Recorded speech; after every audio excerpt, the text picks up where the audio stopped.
Okay, when you're thinking about your school checkups for your children, you should make sure you check your child's hearing. Yeah, News 9's Robin Marsh explains in today's Medical Minute.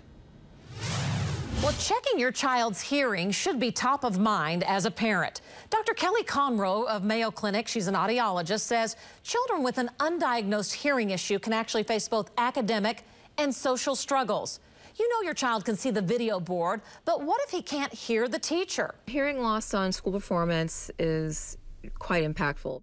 The doctor says it's especially true in kindergarten and elementary school-age children. Because that's when they're really learning a lot of their language and speech skills. They're also learning to get along socially with other children.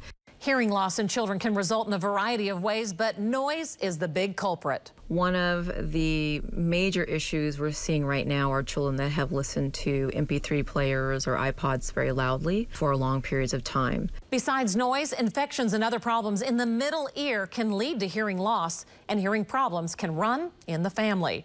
The doctor says a hearing check should be a standard part of your student's school routine because earlier detection can lead to earlier intervention in the case of a hearing problem. For today's Medical Minute, I'm Robin Marsh.